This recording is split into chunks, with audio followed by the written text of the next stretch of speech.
Hello everyone and नमस्ते। आप सभी का एक बार फिर से स्वागत है मेरे यूट्यूब चैनल रूहानी किस्से में। तो कैसे हैं आप सब? आशा करती हूँ आप सभी लोग अपने अपने जीवन में मस्त, खुश, स्वस्थ और व्यस्त होंगे। आज मैं आप लोगों के लिए एक और सच्ची घटना लेकर आ गई हूँ। क्या आपने कभी ऐसी जगह के बारे में सुना है जहाँ कदम रखते ही ऐसा महसूस हो कि कोई आपको देख रहा है, जहाँ हवा में सिरहन हो और हर दीवार के पीछे एक राज छुपा हो? आज मैं आपको एक ऐसी सच्ची कहानी सुनाने जा रही हूँ जिसे सुनने के बाद आप रात को अकेले सोने से पहले कई बार सोचेंगे।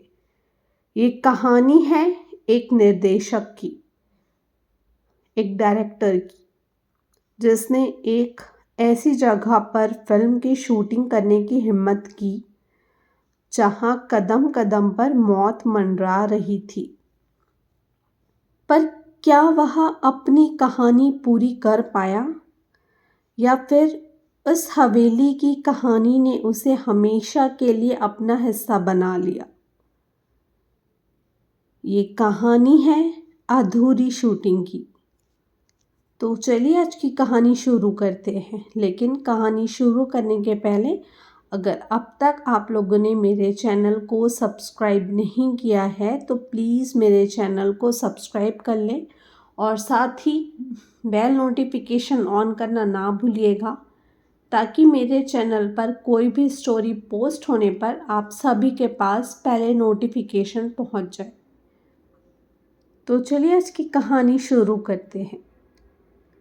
रोहित एक महत्वाकांक्षी और मेहनती फिल्म निर्देशक अपने करियर की पहली हॉरर फिल्म बनाने के लिए पूरी तरह तैयार था। उसने अपनी पूरी टीम के साथ एक पुरानी सुनसान हवेली को चुना, जो शहर से करीब 50 किलोमीटर दूर जंगल के बीचों बीच स्थित थी। इस हवेली का नाम था काल विलास हवेली। कितना डेंजर नाम है ना। उस हवेली के बारे में कई भयानक कहानियां मशहूर थी। कहा जाता था कि कई दशक पहले वहाँ के राजा की रानी, जो काले जादू में माहिर थी, उसने इस हवेली को अपने तंत्र मंत्र के लिए इस्तेमाल किया था। लेकिन एक रात अचानक आग लगने से रानी के साथ साथ कई लोग मारे गए। लोग मानते थे कि उनकी आत्मा अब भी वहां भटकती है। रोहित ने इन कहानियों को सिर्फ अफवाह माना और इसे फिल्म की परफेक्ट लोकेशन समझा। उसने अपनी टीम को समझाया कि अगर वे इस हवेली में शूटिंग करेंगे तो फिल्म को एक अलग ही रहस्यमय माहौल मिलेगा। पहला दिन, जब रोहित और उसके टीम मेंबर्स हवेली के अंदर जाते हैं, मैं आप सभी लोग को बता देना चाहती हूँ कि शूटिंग के लिए टीम में 6 लोग थे। एक रोहित जो डायरेक्टर थे, एक समीर जो राइटर था, विजय कैमरामैन, रिया मुख्य अभिनेत्री लीड एक्ट्रेस, राज मुख्य अभिनेता जो लीड एक्टर था, दीपक लाइटिंग टेक्नीशियन। सभी लोग अपनी वैन से हवेली पहुंचे। हवेली की हालत बहुत खराब थी। दीवारों पर फटे पुराने चित्र थे, जगह जगह धूल जमी थी और चारों तरफ झाड़ियां उग आई थी। लेकिन सबसे अजीब बात यह थी कि हवेली में घुसते ही एक अजीब सी ठंड और गंध महसूस हो रही थी। विजय ने मजाक में कहा, ये गंध फिल्म के लिए परफेक्ट बैकग्राउंड बनेगी। लेकिन समीर के चेहरे पर डर साफ नजर आ रहा था।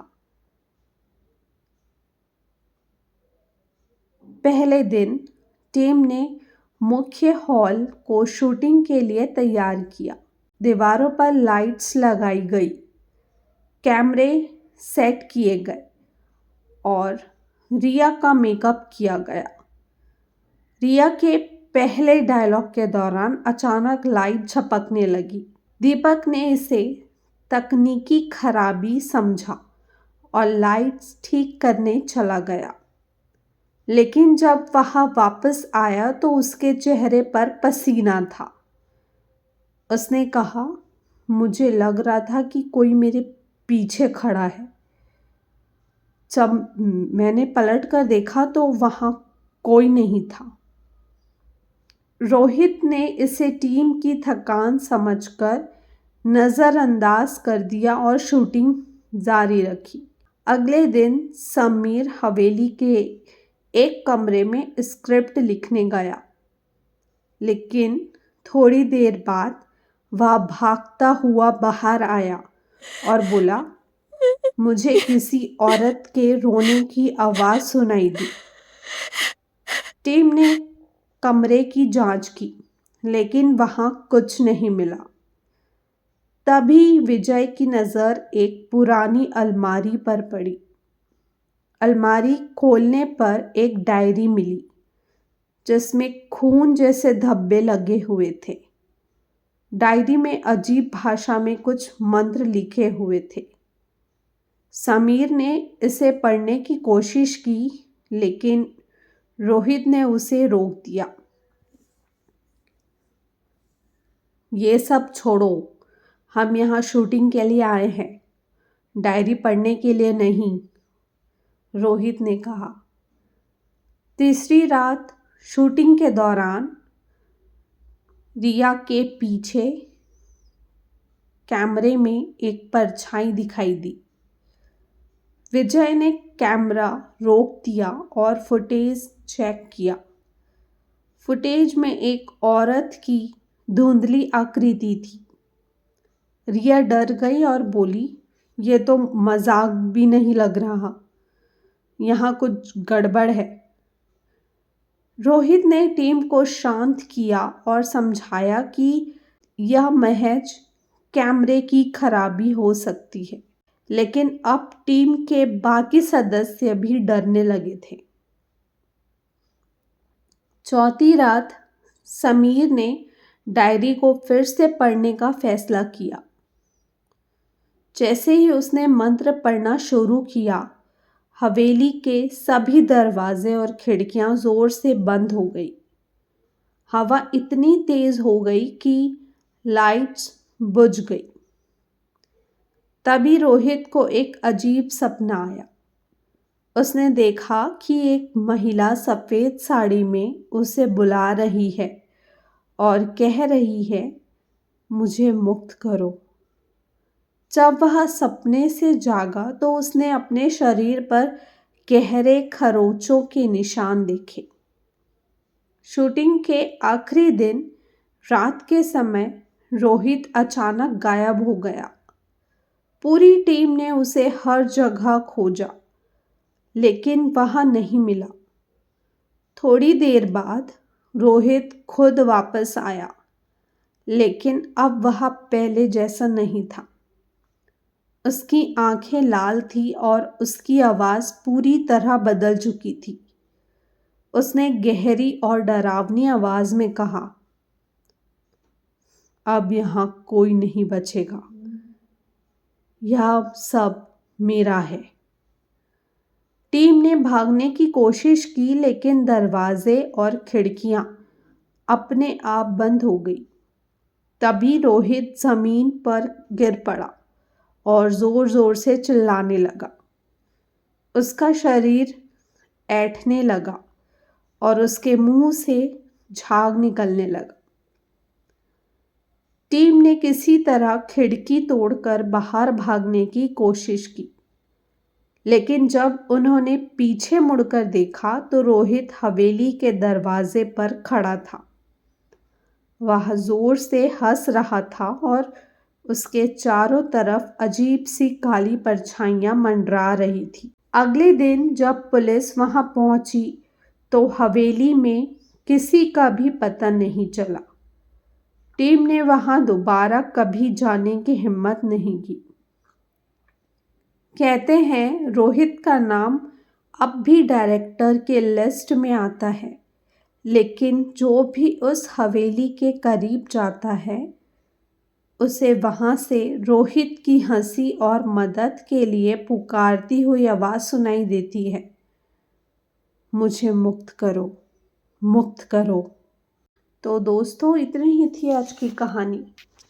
आशा करती हूँ आप सभी को ये कहानी अच्छी लगी होगी। अगर ये कहानी अच्छी लगी हो तो इस कहानी को एक लाइक और मेरे चैनल को सब्सक्राइब करना ना भूलिए। और मुझे कमेंट करिए और बताइए कि क्या आपके पास भी कोई हॉरर किस्से हैं जो मैं सभी को सुना सकती हूँ। अगर हाँ तो मुझे इंस्टाग्राम में मैसेज कर सकते हैं। इंस्टाग्राम से कनेक्ट करने के लिए मेरे इंस्टाग्राम के पेज के लिंक मेरे यूट्यूब चैनल के डिस्क्रिप्शन में मेंशन है और मैंने कमेंट बॉक्स में पिन भी कर दिया है। तो चलिए, आप लोगों से कल फिर से मुलाकात होगी एक और कहानी के साथ, एक और किस्से के साथ। तब तक के लिए bye bye, take care and thank you for watching.